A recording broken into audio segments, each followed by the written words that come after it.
음소거 부탁드립니다. 이게 스 약자를 자꾸 보고 제가 자꾸 스가래라고 그래가지고 오전에도 그 사당동에서 말씀을 전하는데 에스라가 스가랴서 1장 뭐 이러면서 계속 말씀 내내 그랬더라고요. 또 그러면 여러분들이 그냥 에스라라고 이해하시기 바랍니다.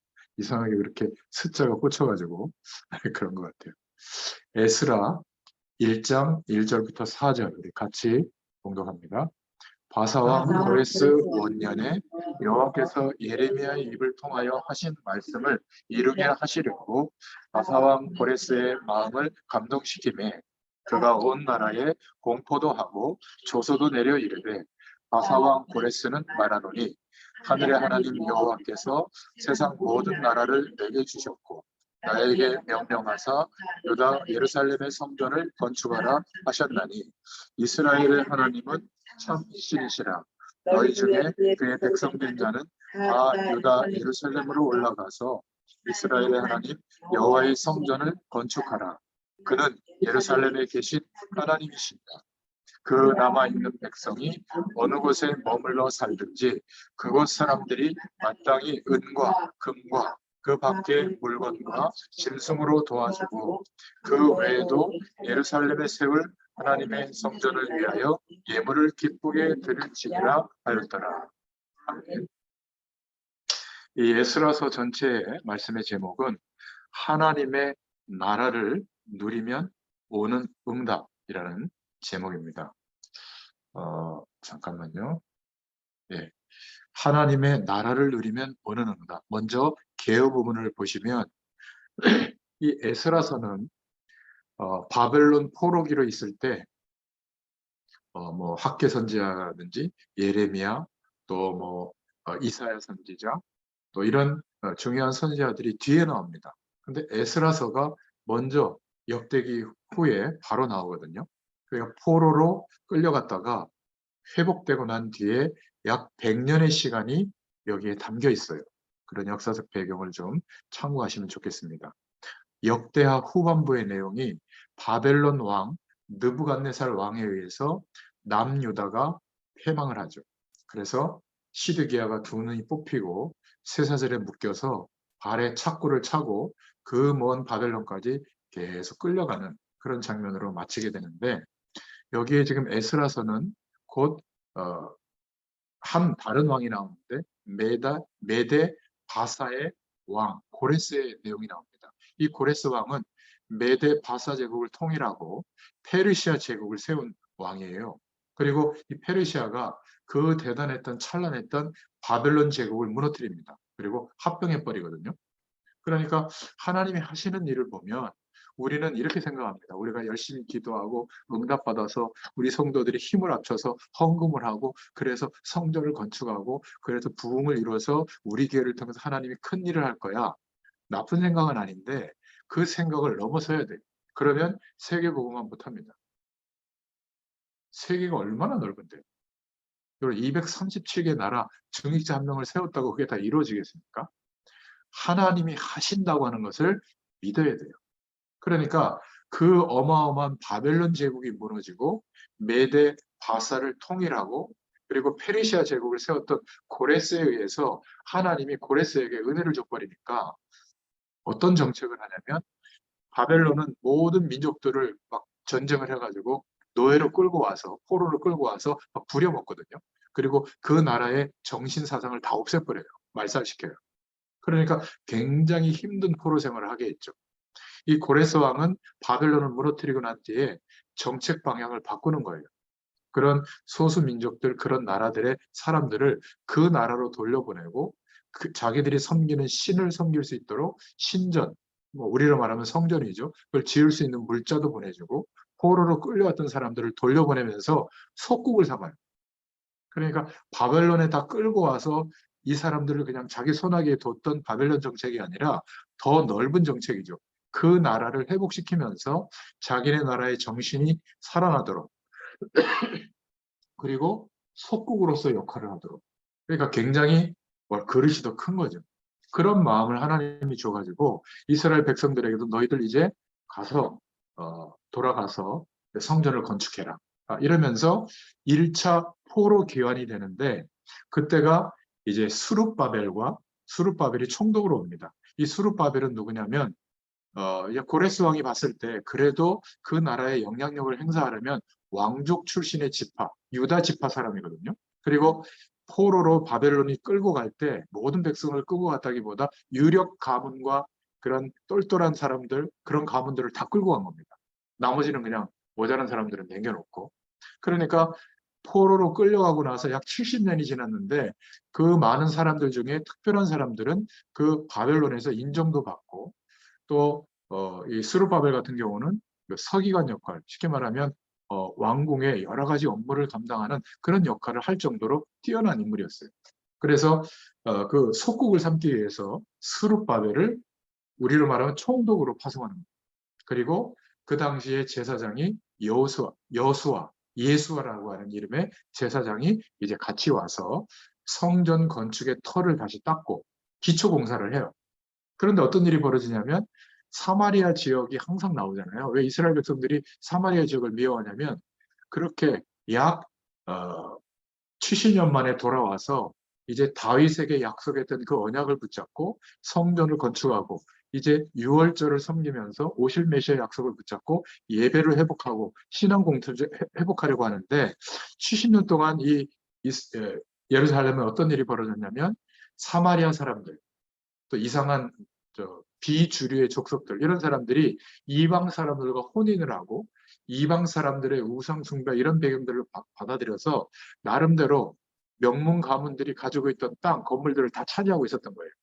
그런데 갑자기 스룹바벨이 와가지고 다윗 왕조를 세우는 것처럼 성전을 건축하는 일을 막 하니까 이 사마리아 사람들 중에 그 외에 이렇게 또 바벨론으로 포로로 끌려갔다가 약간 이렇게 중위권 되는 이런 관료들이 있거든요. 그래서 이제 파송돼 왔는데 이 사람들이 거짓말로 상소문을 페르시아 왕한테 보내는 거예요.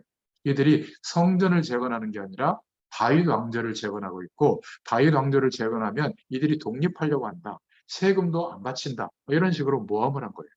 그거를 보고 성전 건축을 중단시켜 버리거든요. 그 기간이 약 20년이 돼요. 그런 일이 역사적으로 벌어지고 있었던 겁니다. 그러니까 하나님이 역사를 동원해서 그 당시에 가장 강대국이었던 왕을 통해서 성전 재건과 언약 공동체의 재건을 할 수 있도록 길을 열어줬는데 오히려 내부에서 자기 지파들 또 먹고 사는 것에 문제가 또 어려움이 올까봐 거짓말로 이렇게 상소문을 올리고 고소를 해가지고 결국 성전 건축이 20년간 중단이 되는 거예요. 그리고 그 20년쯤 지난 뒤에 이제 그 상소문을 올렸을 때 이 고레스 왕이나 그 다음 왕이 이제 다리오 왕, 아닥사스다 왕 이런 왕들이 있는데 그때 왕궁에서 역할했던 쉽게 말하면 엘리트였던 것 같아요. 에스라가 있었던 겁니다. 이 에스라가 왕궁 전체의 제반 업무를 담당하고 있었거든요. 그러니까 포로로 잡혀왔지만 뛰어난 인물들이에요. 이 에스라는 스가랴 선지자 마지막 왕이 잡혀갈 때 멸망당할 때 선지자의 아들이었거든요. 그러니까 하나님의 언약을 붙잡고 그 현장에서 중요한 축복을 누렸던 인물이에요. 이 부분은 어떻게 우리가 하나님의 약속을 붙잡고 인도받아야 될 것인가? 대부분 이렇게 생각합니다. 아, 주님이 다 하셔. 그리고 아무것도 안 하거든요. 그러면 삶은 문제가 옵니다. 하나님께서 가나안 땅에 정착하게 하고 그리고 선교에 대한 언약을 붙잡고 있으면 이스라엘 백성들을 통해서 그 모든 국가들에게 오실 메시아의 약속이 전달되도록 하나님이 모든 것을 책임지고 역사하거든요. 그런데 이 축복을 놓쳐버리면 어떻게 되죠? 멸망이 오는 겁니다. 재앙이 오는 겁니다. 왜 그렇게 하시죠? 하나님이 창세기부터 이 역사의 시간까지 무언가를 알리려고 하는 말씀을 주고 있는데 거기에는 관심이 없어요. 똑같아요. 그냥 먹고 사는 거. 어디하고 정략 결혼하고 어디하고 동맹을 맺어야 우리가 살 것인가. 완전히 나라가 망하고 포로로 끌려갔는데 남겨져 있는 사람들은 언약은 관심도 없고 그냥 타락하는 겁니다. 와보니까 어느 정도로 타락했냐면 레위 지파 사람들이 모압 암몬 자손의 아름다운 딸들과 결혼해서 그냥 타락하고 있는 겁니다. 쾌락의 심취해 있는 거예요. 그거를 에스라가 와서 본 겁니다. 그러니까 2차 포로 귀환이 될 때 이제 아닥사스다 왕의 칙령을 가지고 오는데 그래서 이 에스라가 왕에게 이제 보고를 하죠. 왕궁의 창고를 조사해 보니까 고레스 왕의 칙령이 있는 거예요. 그걸 가지고 왕에게 다시 성전 건축할 수 있도록, 저거는 모함이니까 성전 건축은 바로 선대왕의 뜻이었습니다. 해가지고 그 약속대로 이 이스라엘 백성들을 약 한 1,800 정도를 다시 이제 내보내게 됩니다. 첫 번째 1차 기한 때는 약 15만 명이 왔거든요. 그래서 에스라서 2장에 보면 그 이제 족보들이 나와요. 어느 지파에 누구는 몇 명이고 어느 지파에 누구는 몇 명. 이게 우연히 기록된 게 아니라 지금 돌아온 예루살렘, 그 원래 가나안 땅에 정착하고 있던 사람들은 혼혈 민족이 돼가지고 언약 공동체를 세울 수가 없을 정도로 완전히 타락해버린 겁니다. 우상 배경 속에 갇혀 있는 거죠. 그래서 에스라가 조사를 해서 이 사람은 누구의 자손이고 어떤 집하고 이런 것들을 숫자로 다 카운트하고 회복시키는 거예요. 그리고는 회개 운동을 일으킵니다. 그리고 이방 여인들을 돌려보내고 다시 절기를 회복하고 성전 건축을 수룹바벨이 마무리할수록 도우면서 개혁 운동을 일으켜줘. 모든 하나님의 율법을 지키도록, 절기를 지키도록 이렇게 잠깐 에스라와 느헤미야가 회복을 시키는 내용이 바로 나오는 게 에스라서의 내용입니다. 이해되셨죠?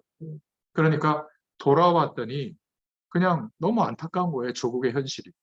그래서 그렇게 말하는데도 여전히 12지파 중에 자기 이익이 없어질까 봐, 다윗 왕조가 세워지면 그 왕조에 가면 모든 권한이 갈까 봐 계속 거짓말하고 분열을 일으키고 막 우리도 참여하게 해달라는데 꼬투리 잡으려고 하고 그런 내용이 나와요. 에스라의 심정이 어떻겠습니까? 그러니까 그런 배경 속에서 에스라서가 기록되어졌다. 이거는 그냥 지식적으로 에스라서가 그렇게 됐구나. 근데 여기에서 주시는 하나님의 메시지는 뭐냐면 그런 극한적인 어려운 상황, 그 포로로 끌려간 상황인데도 거기에서 우리가 있는 곳에서 하나님의 나라의 배경을 누릴 수 있는 이 축복이 계속되면 하나님이 역사하는 그 사람 때문에. 그래서 돌아와서 그 땅에 옛날 솔로몬 성전이 지어졌던 그 땅에 기초가 파져 있고 그 기초 공사가 되어 있는 것을 보고 솔로몬 성전의 그 영광을 경험했던 아직 살아있는 몇 사람들이 있을 거 아니에요. 돌아와서 그 털을 붙잡고 막 엉엉 웁니다. 막 그런 장면이 나오거든요. 우리는 성전 건축 이러면 안 할 수는 없고 하긴 해야 되는데 돈은 없고 뭐 의무감 내지는 좀 힘든 생각을 하는데 이 사람들은 그렇지 않았어요. 그냥 엉엉 울었다니까요. 다시 하나님의 약속을 중심으로 우리가 언약 공동체를 회복할 수 있겠구나. 근데 이게 잠깐이에요. 이런 선지자들 또 이런 대표적인 어떤 믿음의 총독들이 사라지고 나면 또 막 엉망진창이 돼버리는 거예요. 결국 다윗 왕조는 끝끝내 회복되지 못하고 로마에 의해서 멸망당해요. 너무 안타깝죠. 그런데 성전을 중심으로 예배는 계속됩니다. 약 580년 동안 예배가 계속되다가 마지막 로마의 디도 장군에 의해서 불타버린 성전이 바로 이 수룹바벨 성전이에요. 그래서 제1성전은 다윗 성전이라고 하고 솔로몬 성전이라고도 합니다. 솔로몬 성전이라고 하고 두 번째 성전은 수룹바벨 성전. 세 번째 성전은 성전으로 사실 안 쳐주는데 헤롯 임금이 그 이스라엘 백성들을 정치적으로 이용하기 위해서 40년 동안 건축하거든요. 성전을. 그 예루살렘 성전이라고 하는데 원래 예루살렘 성전은 수룹바벨 성전을 말하는 겁니다. 불타버리고 난 뒤에 20년 뒤에 예수님이 성전의 주인 되신 예수님이 이 땅에 그리스도를 하기 위해서 오시죠. 그게 신약 성경이 시작되는 내용입니다. 재밌지 않습니까? 성경을 이렇게 역사적 배경을 이해하면 우리가 이 시대에 살아가고 있는 모습이 말씀에 비춰볼 때 그대로 투영됩니다. 사람들은 무엇을 위해서 그렇게 적극적으로 그렇게 열심히 살까? 거의 다 헛수고입니다. 전도서의 내용 한번 읽어보세요. 그 대단한 솔로몬도 헛되고 헛되고 헛되다 그렇게 고백하고 있지 않습니까? 그래서 이 에스라서는 바벨론을 출발해서 2차 기원할 때 성전 재건을 하는 내용이 나옵니다. 고레스의 칙령이 먼저 나오고 포로 기원의 내용이 나옵니다. 그리고 에스라가 와서 율법을 강화하고 이스라엘 공동체의 삶의 문제를 완전히 개혁하고 부흥 운동을 일으키는 내용으로 마무리가 됩니다. 자, 그러면 이게 개혁 입장에서 간단하게 봤다면 이 에스라서를 통해서 주시는 하나님의 메시지를 붙잡아야 될 거 아니에요? 그러면서 여러분들이 10장 정도 되는데 한번 통독을 해보시면 중요한 하나님의 은혜가 회복될 줄로 믿습니다. 에스라라는 말은 서론으로 생각해 볼 것은 하나님이 도우신다라는 말이에요. 저와 여러분이 이렇게 에스라 시대처럼 나라가 없어지고 막 속국이 되고 포로로 끌려가고 이렇게 큰 문제를 당할 수 있거든요. 우리 인생에도 몇 번의 그런 큰 문제가 오는데 복음 가진 자의 기도는 그 문제를 해결해 주세요보다 이렇게 하나님이 이 문제를 허락하신 이유가 뭡니까? 하나님의 큰 계획이 뭐냐고 물어봐야 돼요. 이것을 발견한 인물이 에스라였습니다. 하나님의 계획을 발견하기 위해서는 그런 벌어지는 현장에 속지 않는 기도의 힘이 필요합니다. 이 부분에 대해서는 청년다락방, 성수동 다락방, 제가 유튜브에 올려놨는데요. 청년다락방은 목요일 날 하고요. 거기에 서론 부분에 어떻게 하나님이 복음 누리는 말씀을 통해서 달란트를 회복하고 어떻게 현장을 치유하고 현장에 답이 되는 응답의 삶을 살 것인가, 복음 가진 전도자로서의 규모를 가지고 살 것인가, 그 부분을 말씀드렸기 때문에 참고하시면 되겠습니다. 이 에스라는 포로로 가 있는데 그런 기도 응답을 받아서 그 제국의 왕을 감동시킨 사람이 참 대단하죠. 하나님의 종 에스라 7장 21절에 하나님의 종이다, 에스라다, 학자며 제사장이다. 이 에스라가 구하는 것은 신속히 너희들이 시행하라, 왕이 명령할 정도입니다. 온 백성과 족장, 제사장까지 다 나와서 하나님의 말씀 앞에 무릎을 꿇는 거 있죠.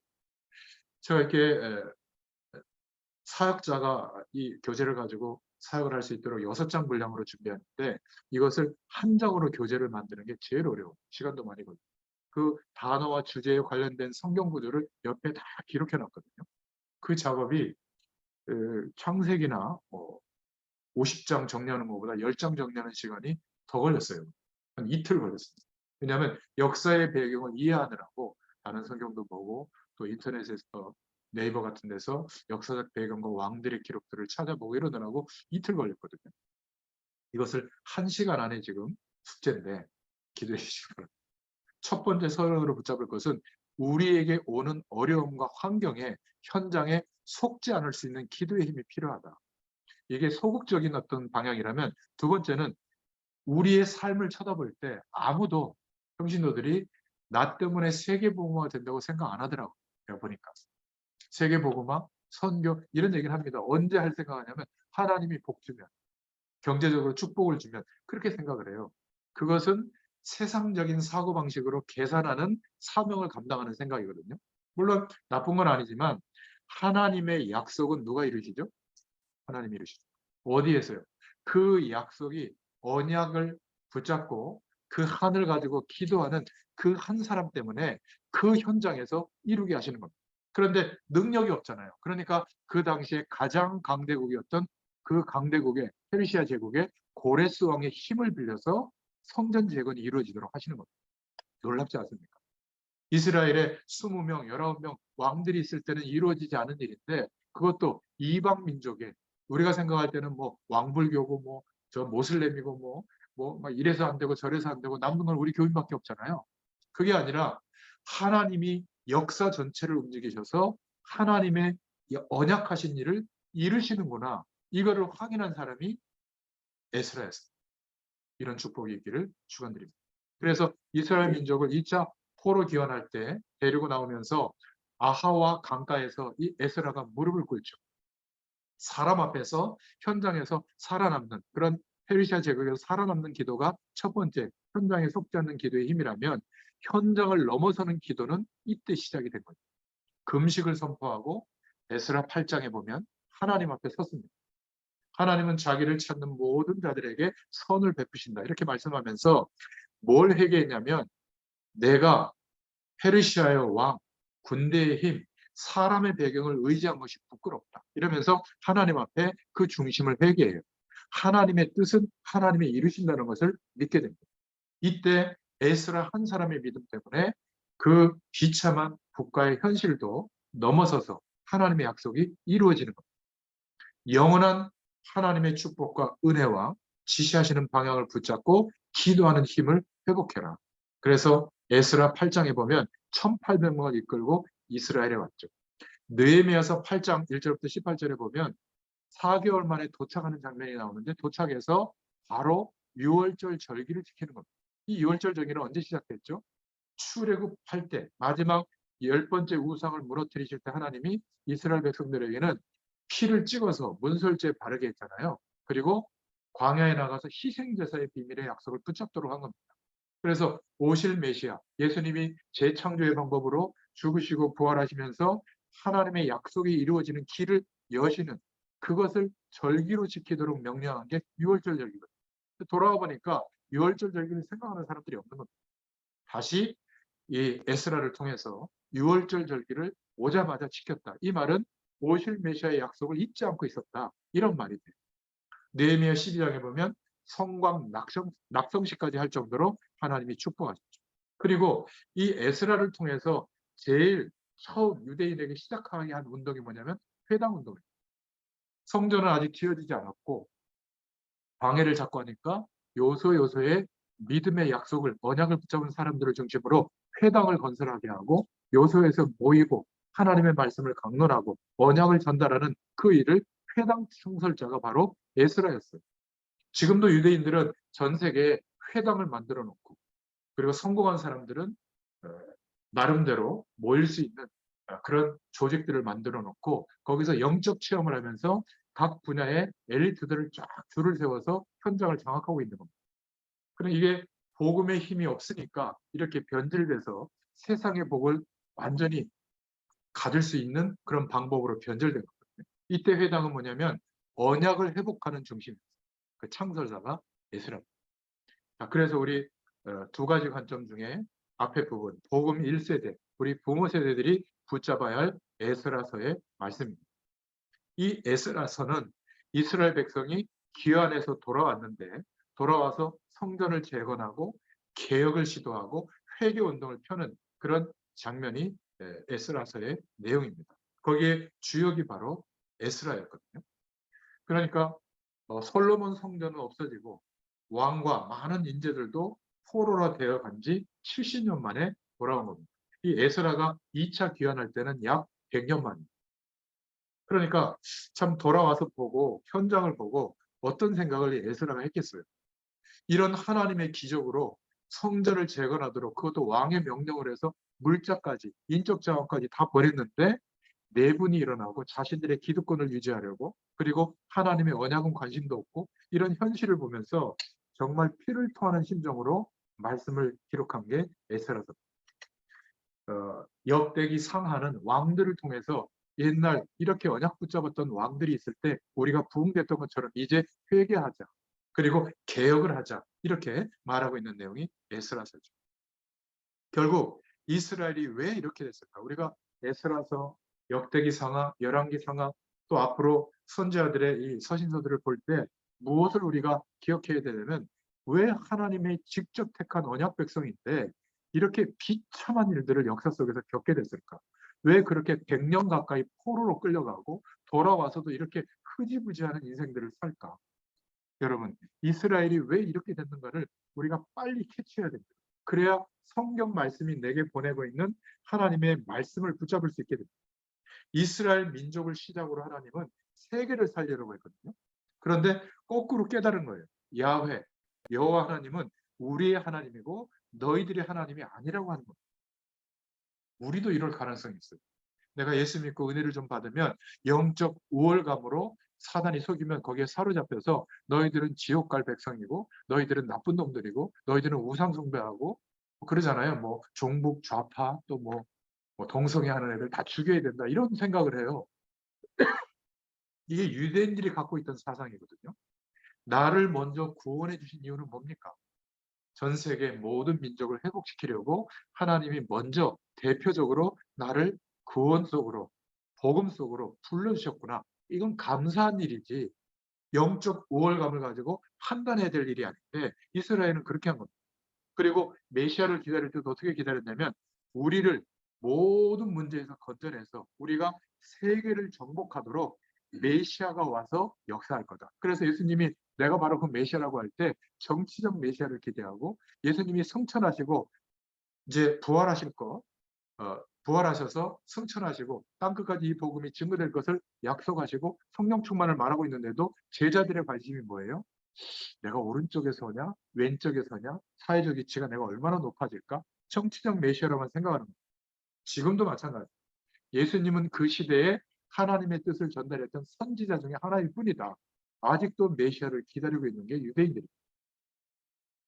그 사상으로 뿌리 내려지도록 쉐마, 토라, 탈무드가 만들어져서 이들이 교육을 하고 있거든요. 후대들을. 그것을 교회에서 가르치면 안 돼요. 그거는 하나님의 약속이 아직 안 이루어졌기 때문에 이렇게 말씀대로 실천하고 노력하자는 거예요. 여러분 엄밀히 말하면 복음적 시각으로 말하면 하나님의 말씀대로 실천할 수 있습니까? 못해요. 성령 하나님이 도와주셔야 가능한 겁니다. 그래서 절대로 낙심하지 마세요. 교회 가보면 신앙생활 안 하는 분들은 없는 시험인데 신앙생활에 은혜를 받고 예배의 축복을 받고 막 하다 보면 목회자와 가까이 있게 되거든요. 그럼 목회자가 터무니없는 일을 하는 것을 보게 돼요.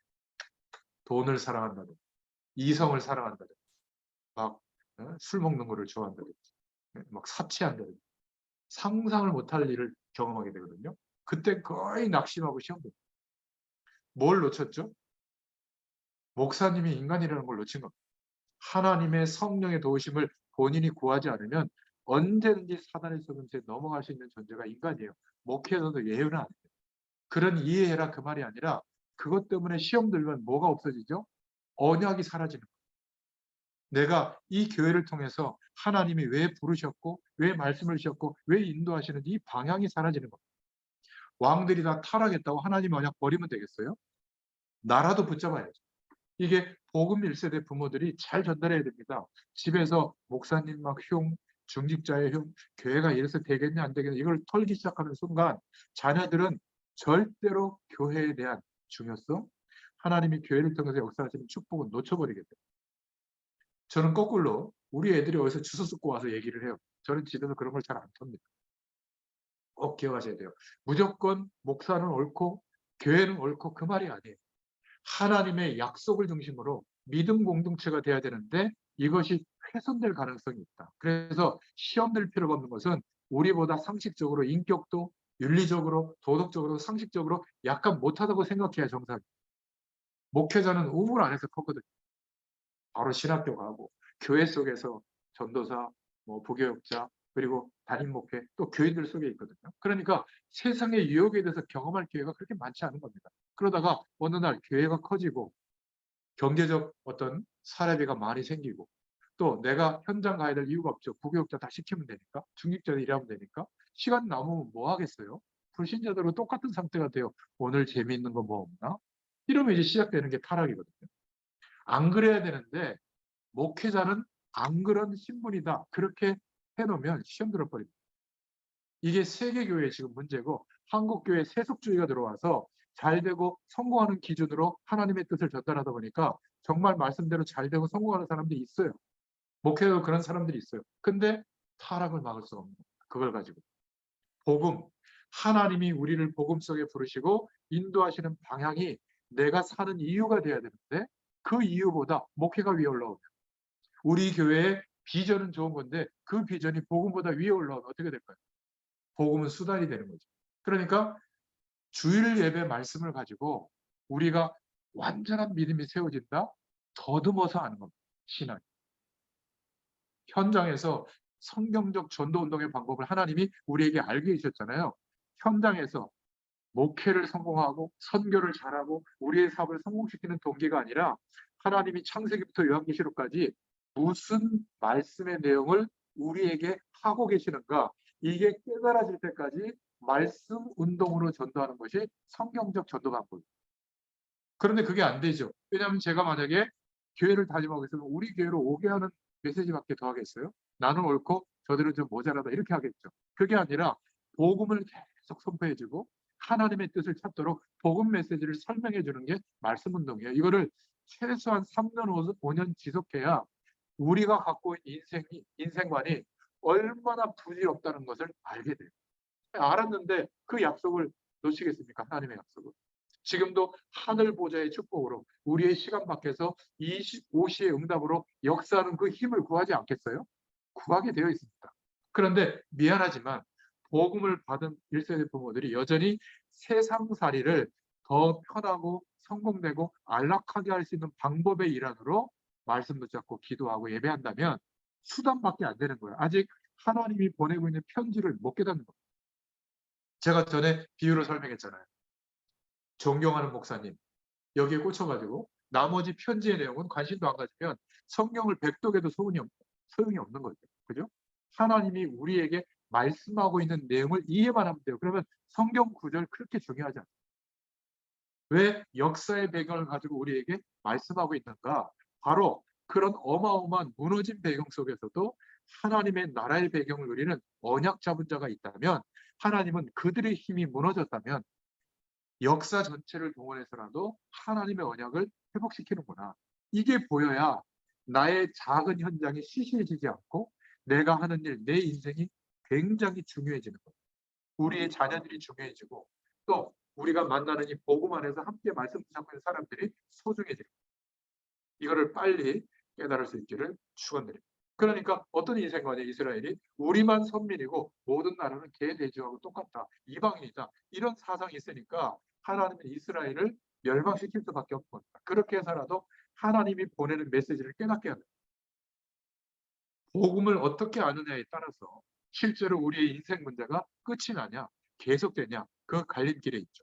우리가 그리스도로 말미암아 구원받았다는 말은 우리 개인과 우리의 가정과 우리가 가는 곳마다 머무는 곳마다 하나님의 나라의 배경이 임하는 게 구원받은 거예요. 과학적으로 말하자면 그 현장을, 개인들을 붙잡고 있던 모든 흑암 세력, 악령의 역사, 마귀의 역사가 무너지는 것을 말합니다. 하나님이 임재하시는데, 하나님 나라의 배경이 임하는데 어떻게 역사하겠어요?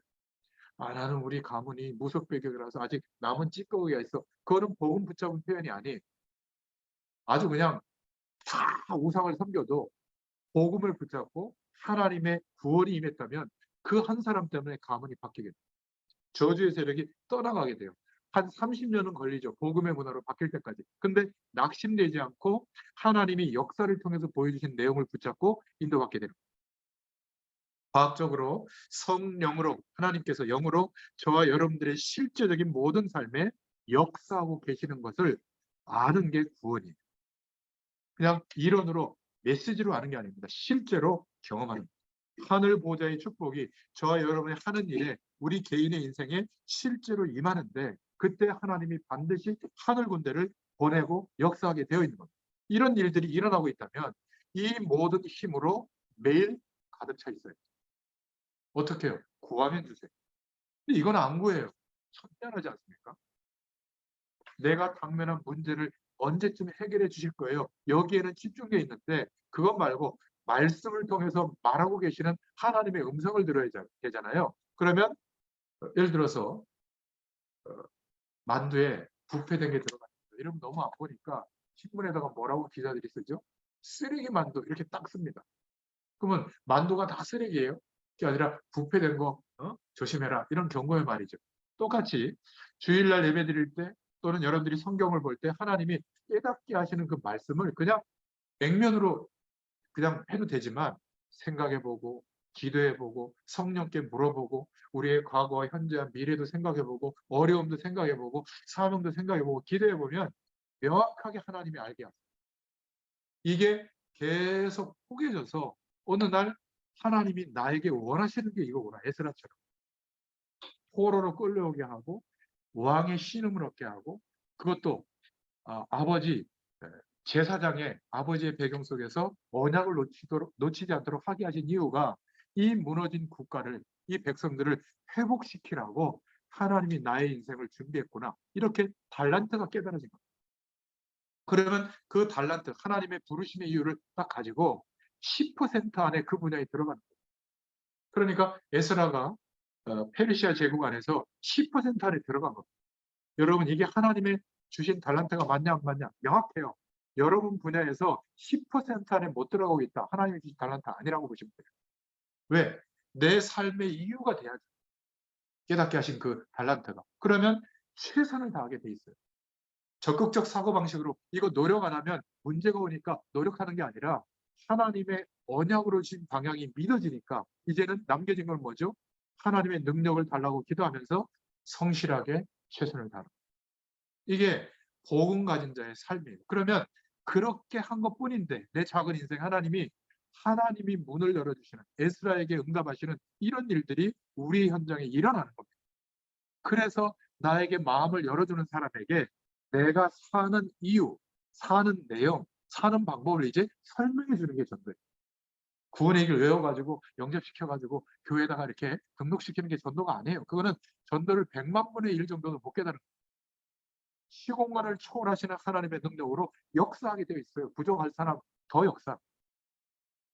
이런 은혜가 우리에게 회복되도록 말씀하고 있는 줄로 믿습니다. 복음이 뭐냐고 물으면 확실하게 말해줄 수 있어야 돼요. 발전된 세상과 시스템과 이 문화적 가치가 인간을 자꾸 재앙으로 몰고 가는 도구가 된다. 배후에 누가 역사하고 있죠? 사단이 그렇게 역사하고 있는 겁니다. 하나님 없어도 살만하다라는 가능성으로 100% 차여져 있어요. 노인정에 가면 노인분들이 무슨 생각하죠? 맛있는 거 먹고 용돈 좀 많이 받고 또 노인들 사이에서 좀 인기 있고 그런 거 아니겠습니까? 또 가능하면 국가에서 좀 돈을 줘가지고 어디 효도관광 같은 거 가고 사진 찍고, 그러면 그거를 한 달, 1년, 한 3년 하잖아요. 우울증 옵니다. 왜냐하면 인생은 그게 답이 아니거든요. 하나님이 함께 하시는 축복, 하나님의 나라의 배경을 누리는 게 하루의 삶의 이유가 돼야 되는데 이거를 모르고 매일매일 그렇게 살다 보면 어느 날 병이 오죠. 돈도 없어지죠. 또 주변에서 인정도 안 하죠. 그럼 막 우울감이 오고요. 막 심각하게 괴팍한 성격이 됩니다. 근데 이 복음의 축복 안에서 하나님의 응답을 누리잖아요. 정말 연세가 드실수록 멋있는 노인분이 됩니다. 주변에서 궁금해해요. 어떻게 저럴까? 나보다 배움도 낮고 뭐 이렇게 생활 조건도 별로 그렇게 좋지 않은데 어떻게 저런 인생을 살까? 그때 말해주는 겁니다. 내가 사는 이유. 말도 길게 할 거 없어요. 하나님 믿음이 이렇게 돼요. 어떻게 믿는데요? 예수님을 그리스도로 믿고 영접하세요. 저를 따라 기도하세요. 영접 기도해도 됩니다. 하나님 역사하세요. 막 저처럼 이렇게 오래 설명 안 해도 돼요. 쉽죠? 문제는 내가 말해줄 인생의 내용이 없는 거예요. 지긋지긋하고 막 매일매일이 힘들고 고통스러운데 오직 예수 이렇게 말하려고 하니까 그건 불가능한 거죠. 그렇지 않습니까? 그러면 직장 생활을 한다. 많은 사람들을 만난다. 이건 길이 돼. 박 집사님처럼 병원에 누워 있어요. 어디 가지도 않고. 가족들이 또 와. 황금어장이에요. 황금어장. 막 복음 전하는 게 아니라 내가 의사로서 이들을 돌보고 경제활동을 하지만 진짜 이유는 다른 데 있다. 이거를 말해도 모르기 때문에 그 삶을 살고 있잖아요. 다 궁금해합니다. 그때 말해주는 거예요. 이런 은혜가 있기를 축원드립니다. 그래서 발전된 세상과 지식의 총량이 늘어난 인간을 자꾸 노력해서 재앙으로 몰고 가는 그 배경을 꺾는 것을 보고 하나님의 나라라고 해요. 이 배경이 임해야 시시해지는 겁니다. 끝까지 멸망시키는 사단의 세력을 꺾은 것을 보고 하나님의 나라라고 하는 거예요. 이 배경이 우리에게 필요하고 매일매일 누려져야 되는 겁니다. 물건 속에 들어가서 역사하고 형상 속에 들어가서 역사하고 신념과 이론 속에 들어가서 역사하는 것은 귀신의 역사지 하나님의 역사가 절대 아니에요. 하나님은 영이시니 예배하는 자가 그래서 신령과 진정으로 예배할지니라. 영이시기 때문에 성령으로 역사하시게 되어 있어요. 하나님의 나라. 오늘 말씀 받고 기도할 때 이 은혜가 누려질 수 있기를 축원드립니다. 그래서 하나님의 약속과 복음의 가치와 내가 살아야 될 이유를 언약으로 붙잡고 있는 사람들은 인생 전체에 대해서 사실상 걱정할 게 없는 거예요. 이런 상태가 된 것을 보고 복음을 소유했다. 구원받았다. 하나님의 나라를 체험했다. 이렇게 말할 수 있는 겁니다. 뭐 뜨거워지고 방언이 터지고 막 미래를 예언하고 그거는 영적 현상. 모든 종교의 귀신도 그런 영적 현상을 체험시키거든요. 그런 영적 현상이 하나님의 나라가 아닌 거예요. 이거는 역사 전체를 통해서도 진단할 수 있는 굉장히 중요한 복음의 내용인 겁니다. 그런데 이 에스라가 어떻게 하나님이 약속하신 그 일을 자기 인생을 통해서 이루게 되느냐? 독립군을 만들어서 싸운 게 아니라니까. 기업을 만들어서 어마어마한 부를 이뤄서 한 게 아니라 하나님이 직접 언약 잡은 이 에스라 때문에 고레스 왕을 이기게 한 겁니다. 참 신기하죠? 다리오 왕을 이기게 한 겁니다. 나중에 새로운 칙령을 가지고 오는데 아닥사스다 왕, 페르시아 대제국입니다. 바벨론을 무너뜨린. 근데 그 왕들을 굴복시켰다네. 에스라가 하는 말은 다 따랐어요. 너 에스라가 하는 대로 다 해라. 관리들에게 얘기할 정도. 그래서 성전을 회복시키고 이스라엘 백성들을 잠깐이지만 언약 공동체로 회복시킨 인물입니다. 다음에 볼 느헤미야도 역시 아닥사스다 왕, 페르시아 왕을 굴복시키고 하나님의 약속을 이루죠. 15년 뒤에 에스라가 돌아온 지 15년 뒤에 느헤미야가 3차 귀환을 해요. 포로들을 끌고. 그런 내용이 나옵니다. 자, 그럼 우리가 어떻게 이 응답을 누릴 수 있느냐? 첫 번째 메시지. 하나님의 언약을 잡고 기도하는 자에게는 언제든지 하나님의 말씀이 언약이 성취되는 일이 일어난다. 복음 1세대 부모가 이것을 후대에게 알려주고 전달해 줘야 되는 겁니다. 이 기도를 하시라. 그래서 이 스가랴, 에스라서 1장 1절부터 4절의 내용이 뭐냐면 예레미야가 시위대들에 갇혀 있을 때 하나님으로부터 주신 그 예언을 말씀한 내용이 성취됐다. 그러니까 예레미야가 말한 거거든요. 예레미야가 왜 이렇게 됐냐면 너희들 우상 버리지 않은 바벨론이 잡혀간다 이러니까 신바벨론파다 해가지고 감옥에 가두는 거예요. 그때 하나님이 예레미야에게 부르짖을 때 크고 비밀한 일을 보인 거예요. 어떤 일이요? 이 고레스 페르시아 제국이 일어나서 고레스라는 그 왕, 이름을 거명하지는 않았지만 그 왕 때문에 이제 성전 재건하는 일이 역사적으로 일어날 것을 예레미야가 예언한 겁니다. 그게 크고 비밀한 일인데 우리한테 또 적용해서 예레미야 33장 1절 3절 막 붙잡잖아요. 네가 어렵지만 기도하면 상상하지 못할 경제의 문, 막 건강의 문, 자녀 축복의 문이 열릴 것이다. 그게 크고 비밀한 일이 아니에요. 성경이 말하는데요. 우리 시대에 우리가 이렇게 연약해서 불교 문화에도 지고 신천지 문화에도 지고 또 불신자의 경제로도 지는 것 같지만 그렇게 부족하더라도 하나님은 크고 비밀한 일을 언약 잡은 자의 기도 때문에 성취하신다. 이게 첫 번째 메시지. 그게 이스라엘 백성의 기한에 대해서 말하고 있는 거거든요. 언약 잡은 하나님의 사람의 기도에 반드시 응답하십니다. 어느 정도로 응답하셨냐? 금 6만 1천 다랑 7억 정도예요. 그리고 은 5천만에 2억, 100벌에 제사장의 옷을 예물로 즐거이 드렸다. 이렇게 말할 정도로. 이 10억이 지금도 크지만 그 당시에는 몇백억이 되는 겁니다. 성전을 재건하고도 남는 그런 물질까지도 그 고레스 왕이 주어서 보내는 거예요. 참 신기하지 않습니까? 하나님은 불신자의 마음, 역사의 내용을 동원해서라도 하나님은 언약하신 바를 이루시는 하나님이십니다. 그런데 낙심해야 되겠어요? 아니에요. 믿고 기다리시면 됩니다. 그 믿고 기다리는 그 기간이 축복의 기간인 거예요. 믿음이 회복되는 기간인 겁니다.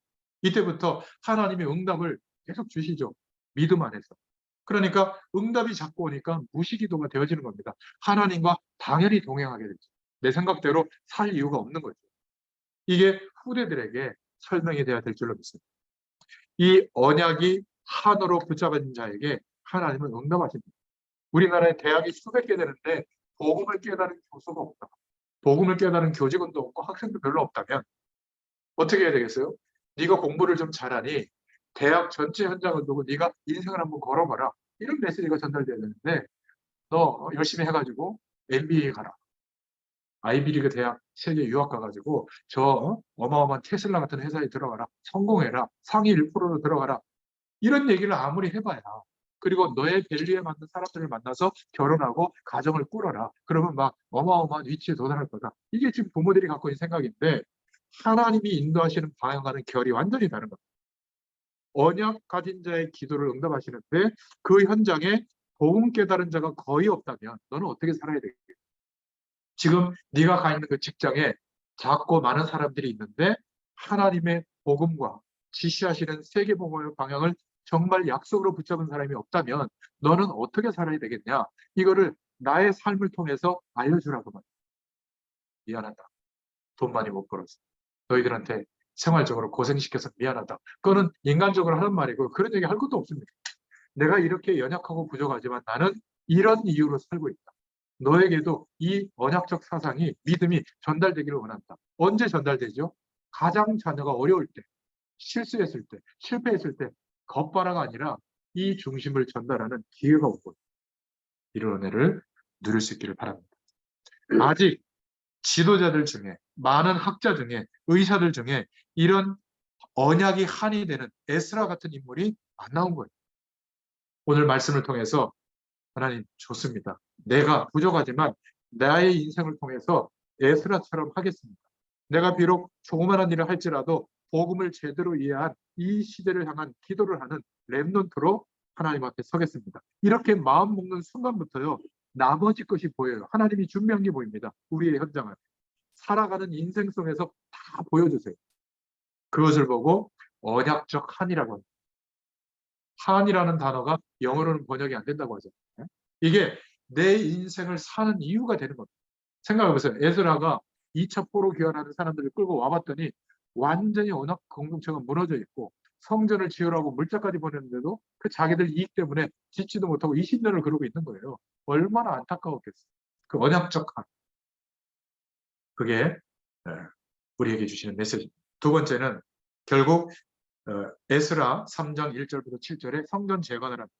여호수아와 스룹바벨이 주축이 되죠. 그래서 제1성전은 솔로몬 성전이라고 하고 이 바벨론 포로에서 돌아와서 건축한 이 성전은 스룹바벨 성전. 그리고 제3전은 정치적 목적 때문에 40년 동안 세웠던 헤롯 왕이 지었던 헤롯 성전이라고 하잖아요.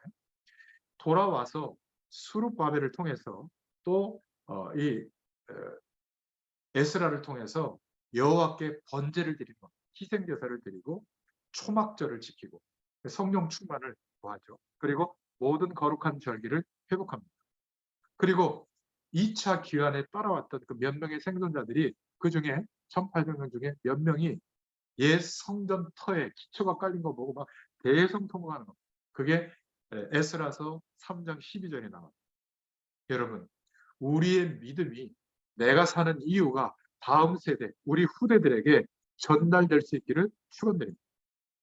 첫 성전의 영광, 언약 붙잡은 솔로몬 성전의 영광을 경험한 사람이 없었다면, 그 마지막 남은 시대를 살릴 하나님이 남겨준 렐런트가 없었다면 언약 잡은 성전 회복은 요원한 거죠.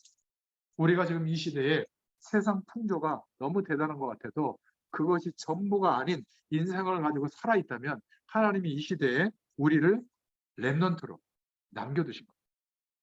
그리고 꼭 기억하셔야 될 것은 사마리아인의 방해가 있었죠. 에스라 4장 7절에 보면 나옵니다. 아닥사스다 왕에게 이스라엘 왕을 아까 말씀드린 대로 거짓말로 고소를 하죠. 여러분, 여기서 우리 후대들에게 전달해야 됩니다. 우리가 주님의 영광을 위해서 살아가려고 하는 마음을 먹고 살아가면, 복음 운동을 하면 반드시 방해가 있다. 그거는 사람이 하는 게 아니라 사단이 무서워서 떨면서 속이는 거예요. 속지도 말고 두려워하지도 말고 상처도 받지 말고 흔들리지 마라. 결국 어떤 일이 벌어졌죠? 다리오 왕이 창고에서 찾아서 이 에스라가 설명한 대로 다시 왕의 명령으로 역사적 근거를 가지고 호소한 그 내용을 받아들여서 성전 건축을 재건. 그래서 다시 회복되는 과정이 나오는 거예요. 참 놀랍죠. 그래서 우리 후대들은 공부도 해야 돼요. 똑똑하지 않으면 그거 찾아냈겠습니까? 그죠? 그런 면에서 공부와 전문성도 필요한 겁니다. 다리오 왕 때 다시 재건이 되죠. 그래서 우리가 복음 중심으로 살아가는데 분명히 위협을 느끼고 뭔가 부담을 느끼게 하는 배경들이 형성되거든요. 두려워하지 마라. 그리고 우리가 열심히 일하고 최선을 다해야 될 이유가 언약을 믿는 믿음의 사람이라면 이유가 여기 있는 거예요. 에스라처럼 역사적으로 지식을 가지고 왕에게도 설명한 거고, 뜬금없이 막 신비주의로 막 하나님이 막 역사한 거, 그게 아니에요. 그리고 하나님의 가장 큰 뜻은 올바른 복음의 이유를 가지고 성전을 건축할 때 역사에 남는 사역이 된 줄로 믿습니다. 여러분, 이런 마음 안 들어요? 하나님 모르는 사람들이 막 몇백억씩, 몇천억씩, 몇 쪽씩 움직이는데 왜 예수 믿는 우리는 이스라엘 백성들처럼 맨날 포로로 노예로 막 이렇게 삽니까? 여러분, 질문해 보세요. 일하시는 분들, 평신도 분들, 자영업 하시는 분들. 무엇이 성경을 통해서 하나님이 말씀하고 계신 내용과 무엇이 지금 우리가 다르게 살고 있는가? 이걸 찾아야 된다니까요. 목사님이 설명하는 말만이 아니라 여러분들이 이 에스라서 10장밖에 안 되는데 한번 딱 잡으면 10장까지 금방 읽거든요. 읽으면서 몇 번을 읽으면서 하나님이 내게 이 현장에 말씀하시는 그 뜻과 계획이 발견돼야 돼요. 성령의 조명해 주시는 그 음성을, 영적으로 역사하시는 그 음성을 들어야 될 줄로 믿습니다. 돌아와서 성전 토를 보고 통곡했던 몇 명의 사람들, 여러분, 복음 회복하는 성전 짓는 것만큼 가치 있는 것이 없다. 이게 후대들에게 전달돼야 되는 겁니다. 안 그러면요, 성전 건축하고 돈 문제, 사람 문제, 여러 가지 갈등이 거의 성도들에게 전달되거든요. 그때 그런 말 할 때 그 감격, 우리 성전을 통해서 하나님이 하실 언약, 이거를 말할 수 있는 저와 여러분 되시기를 축원드립니다. 세 번째, 1세대 부모 세대에게 주신 메시지인데, 드디어 에스라가 개혁운동을 일으키죠.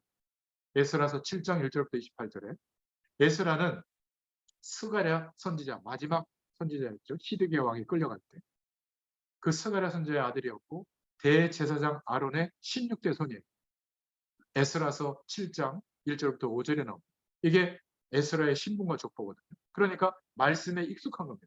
하나님의 율법에 익숙했고 바벨론 궁에서도 영향을 주는 영적인 사람이었고 또 페르시아 제국에서도 영향을 주는 사람이었어요.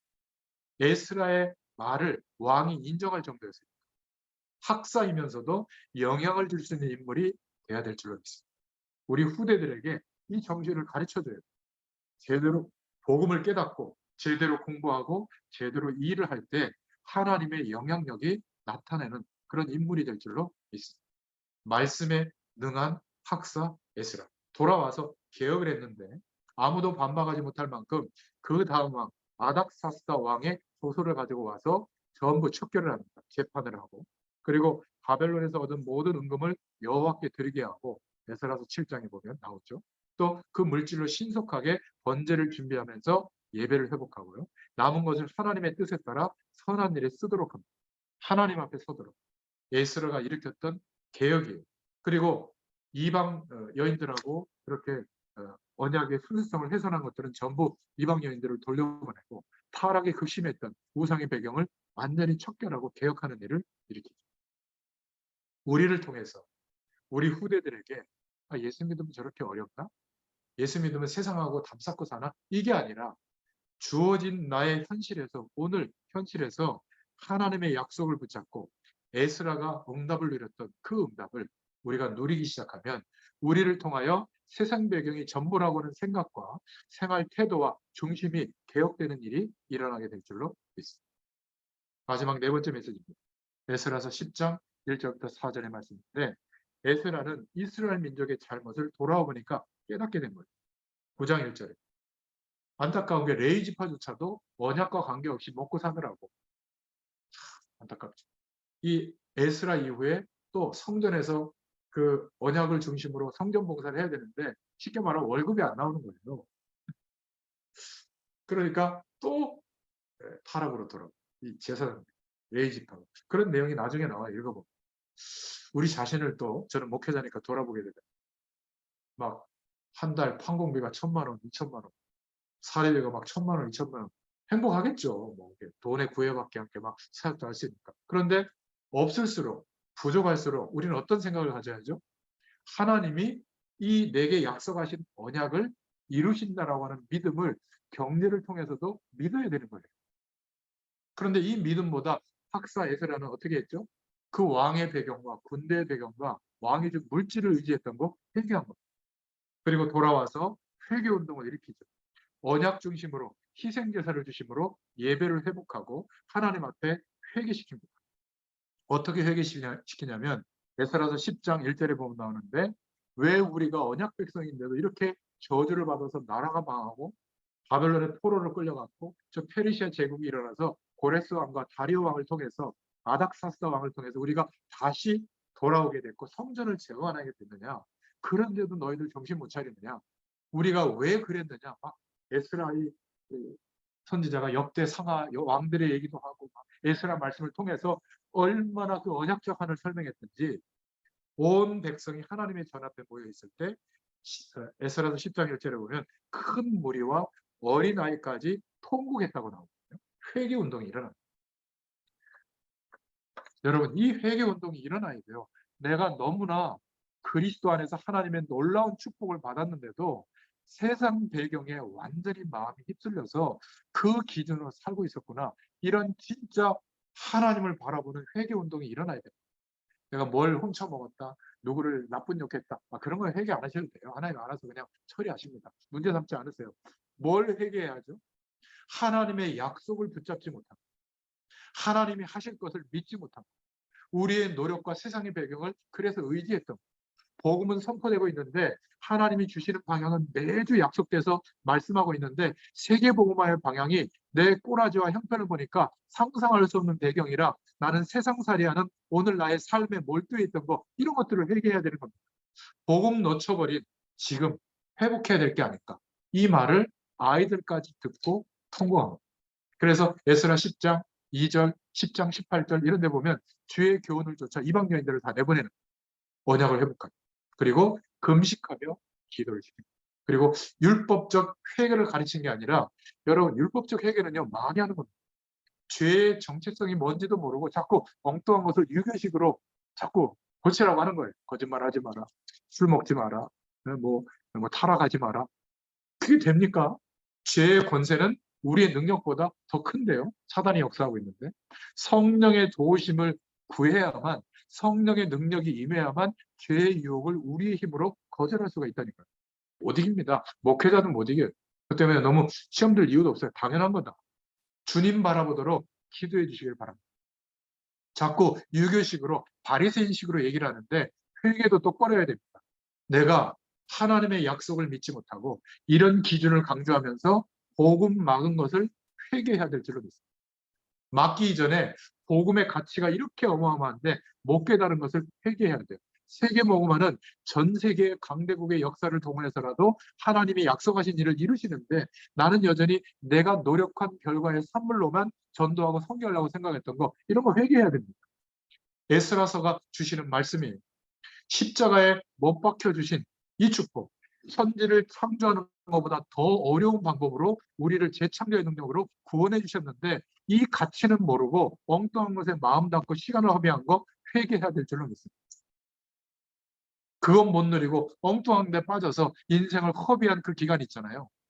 그래서 너희들이 우상에 빠져서 망한 거 아니냐, 얼마나 제대로 이 한이 전달이 됐든지 아이들까지 막 통곡하면서 회개했다. 여러분, 이 이스라엘 백성들의 역사를 보면 문제가 뭐였을까요? 하나님의 약속을 붙잡고 오실 메시아의 약속을 전달하는 하나님의 사명보다, 부르심보다, 성전 회복보다 어디에 관심이 있죠? 먹고 사는 거, 물질에 관심이 많은 거. 레이지파부터 그랬으니까 참 안타까운 거죠. 신앙 회복보다, 뭐 암몬 족속, 뭐 족속이 중동에 가면 아직도 있는데 예쁜가 봐요. 그러니까 레이지파조차도 언약 밖의 사람을 붙잡는 겁니다. 막 타락으로 치닫고 있는 거죠. 그냥 모세가 데리고 나오니까 어떻게 됐죠? 이스라엘 백성들이 언약 붙잡지 못하고 우리를 왜 가나안으로 인도하는지도 모르고 그냥 따라 나온 것처럼 1세대는 다 광야에서 죽게 됐잖아요. 고레스가 돌아가라고 하니까 수룹바벨하고 예수아를 따라서 18만 명, 19만 명이 따라 나온 거예요. 그냥 따라 나온 겁니다. 와서는 성전 재건에 대한 하나님의 언약을 다 놓쳐버리는 거예요. 우리가 어떻게 해서 이 복음을 받게 되는가? 우리의 과거의 인생을 돌이켜보세요. 하나님이 우리의 모든 인생을 동원해서 예수 그리스도를 믿게 하신 줄로 믿습니다. 진심으로 다음 세대, 우리 후대들에게 알도록 만드는 것이 우리의 기도요 사명인 줄로 믿습니다. 진짜 문제는 뭘까? 이스라엘의 문제. 언약을 믿는 믿음 안에서 하나님이 축복하시는 길도 모르는데 삶을 복음적으로 회복하지는 못했는데, 이스라엘은 율법을 강경 지켜야 되고 안 지키면 큰일 나고, 나는 지켰으니까 못 지킨 너 나쁘다, 죽이기까지 하고, 율법보다 더 중요한 하나님의 은혜, 그리스도의 복음의 축복을 우리가 받아야 될 줄로 믿습니다. 은혜 중에 은혜가 복음이에요. 우리에게 이런저런 건 묻지 않으시고 누구든지 주의 이름을 부르는 자는 구원을 얻으리라. 이 놀라운 축복이 임하는 겁니다. 이것을 다음 세대에게 에스라의 역사적 배경을 두고 말해줘라. 성경 구절과 말씀을 말해주려는 게 아니에요. 내가 사는 이유. 에스라가 살았던 그 이유가 우리에게 먼저 회복되기를 축원드립니다. 그러면 오늘 결론을 맺겠습니다. 하나님의 나라의 축복을 누리고 있으면 에스라처럼 응답이 오는 겁니다. 하나님의 약속이 말씀 주신 대로 성취되는 응답이 옵니다. 예레미야를 통하여 에스라서 1장 1절에 예언하신 말씀을 이루시려고 이렇게 말씀하고 있잖아요. 이사야서 44장 28절에 보니까 내 목자 그가 나의 기쁨을 성취하리라. 성전 기초가 놓여지리라. 바벨론 포로기 때 이사야 선지자를 통해서 하나님이 예언한 말씀이 고레스 왕을 통해서 이루어지게 된 겁니다. 이사야서 45장 1절에 기름 부음 받은 고레스에게 이같이 말씀하셨다. 이런 내용이 나오거든요. 여기에 하나님의 언약적 믿음을 가지고 말씀 신부를 한 사람이 바로 에스라였습니다. 우리가 이 땅에 사는 이유, 그 현장에서 있는 이유가 바로 에스라에게 주셨던 그 응답인 줄로 믿습니다. 하나님의 나라, 우리가 살아가는 세상 배경을 초월해 있는 하나님 나라의 배경을 누리면서 실력으로 현장을 이긴 에스라의 응답이 우리에게 있게 될 줄로 믿습니다. 그래서 에스라서 7장에 보면 율법에 능한 서기관, 학사, 에스라, 개혁자라고 말하고 있는 겁니다. 느헤미야 12장에 보니까 이 에스라에게 왕궁의 모든 것을 책임지는 서기관을 맡겼다. 이런 기록이 나옵니다. 그리고 하나님의 약속을 붙잡고 고레스 왕을 설득했을 때 고레스 왕이 따르게 되죠. 국가 정책이 바뀌게 되는 겁니다. 이런 인물들이 우리 후대들 가운데 나와야 돼. 초등학생이 뭐 건물주가 되겠다. 나이 한 30, 40이 되면 경제적 자유가 와서 이제 뭐 건물에서 나오는 세 가지고 금융상품에서 나오는 세 가지고 놀러 다니고 먹고 놀고 이게 행복이 아니에요. 지금 연예인들이 그렇게 살고 있거든요. 그래서 벌어지는 일들이 뭐죠? 눈에 보이지 않는 어마어마한 추악한 일들이 많이 벌어지고 있습니다. 인간은 그런 조건으로 그냥 많이 먹고 놀고 먹는 게 행복이 아니에요. 하나님이 함께하는 축복, 하나님 나라의 축복을 누리고 있으면 내가 누구인지, 무엇을 위해서 어떻게 살아야 할지를 어디에서 알게 되는 거죠? 지금 오늘 내 현실 속에서 깨닫게 하시고 하나님의 역사가 나타나게 될 줄로 믿습니다. 이게 전도예요. 이것을 설명해 주는 게 전도예요. 쉽죠? 이 응답이 없으면 설명할 게 없으니까 자꾸 말씀을 외워서 가르치려고 하는 거예요. 목회자들. 저는 경험하고 있거든요. 이것을 말씀이라고 하는 수단을 가지고 설명할 뿐이지 이 말씀 내용과 막 단어가 그렇게 중요한 게 아닙니다. 에스라서를 통해서 하나님이 무엇을 말씀하고 있는가? 지금도 똑같다. 하나님의 나라의 배경을 누리고 이 언약적 한을 가지고 이 시대를 바라보고 기도하는 사람에게 에스라에게 허락하셨던 시공간을 초월하시는 그 응답이 우리에게도 동일하다. 이 메시지. 결국 현장을 넘어서게 되죠.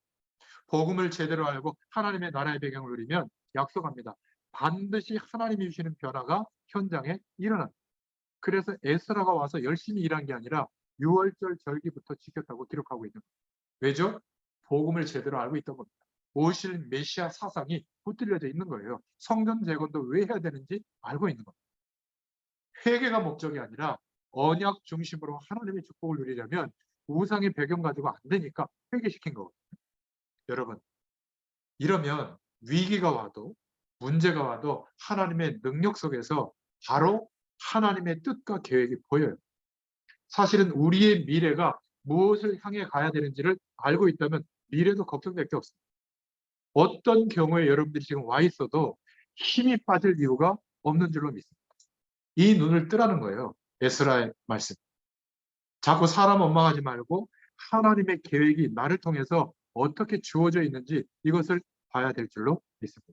에스라서에 너무나 잘 나와 있는 거죠.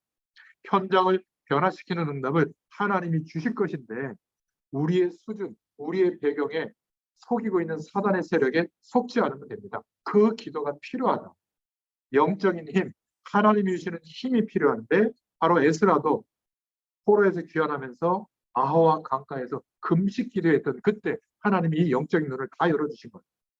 가자마자 언약을 붙잡고 예배를 해보겠죠. 여러분, 이 은혜가 우리에게 있게 될 줄로 믿습니다. 그러면 우리 민족의 역사를 볼 때도 깨닫는 게 있고요.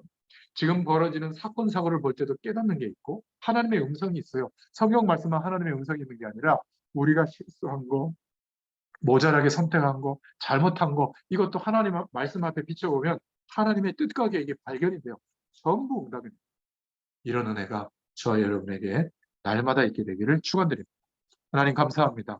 오늘 에스라의 말씀을 통하여 에스라가 하나님의 언약을 붙잡고 황폐해진 그 현장 속에서도 하나님의 언약적 판을 가진 그 기도를 지속하고 있었을 때 하나님은 불가능할 수밖에 없는 그 시대에 하나님의 언약이 이루어지는 창조의 능력으로 역사하시는 응답이 오게 된 줄로 믿습니다.